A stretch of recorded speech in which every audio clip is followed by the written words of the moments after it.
Okay, wow. It's just not funny. We are jumping right into the drama today. That, as you just heard, was Fox News host Dana Perino, and yeah, she is not happy. So what's got her so mad? We're gonna get into the whole social media feud that sparked all of this. And hey, while you're here, why not hit that subscribe button? You won't want to miss what's coming. All right, let's set the stage. What we've got here is a classic social media showdown. Newsom versus Perino. It's a political battle fought, tweet by tweet. Yeah, think of this like a ringside event, because honestly, that's what it turned into. So let's meet the fighters. First up, in this corner, we've got Governor Gavin Newsom from California. Now, he's a Democrat, and he's recently decided to really ramp up his social media game.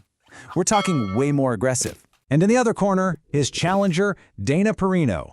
You probably know her from Fox News' The Five, and she was also the White House press secretary for George W. Bush. So how did this whole thing even start? Well, it all kicked off when Governor Newsom decided to, let's just say, borrow a strategy from a very familiar political playbook. You guessed it, he went full Trump. We're talking all caps posts, straight up mocking Donald Trump by copying his whole Truth Social style. I mean, this was a very deliberate choice, and people definitely noticed. And as you can imagine, this new tactic, well, it didn't go unnoticed. It led to a pretty direct and, let's say, personal confrontation. Things got heated, and they got heated fast. So Dana Perino sees these new tweets, and on her show, she basically says Newsom is making a fool of himself, and boom, that's the first shot fired. Oh, Newsom's team was not about to let that go. They hit back, and they hit back hard. His press office quote-tweeted her, gave her the nickname, wait for it, Ding Dong Perino, and then posted in all caps, almost a week in, and they still don't get it.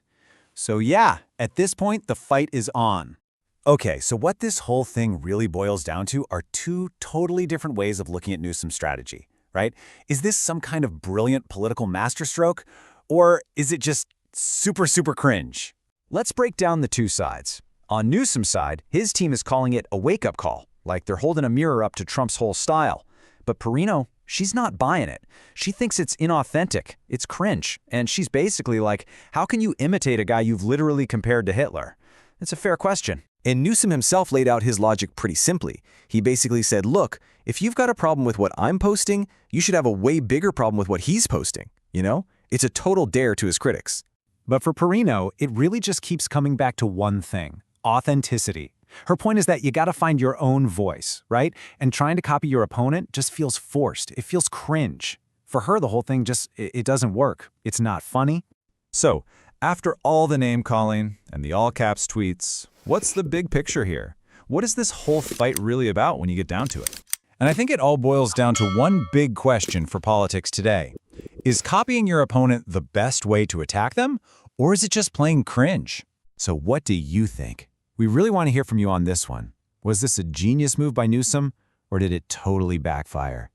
Drop your take in the comments below. And that's a wrap on this explainer. Hey, if you enjoyed this breakdown, do us a favor and smash that like button. And of course, subscribe so you don't miss the next one. Thanks for hanging out with us.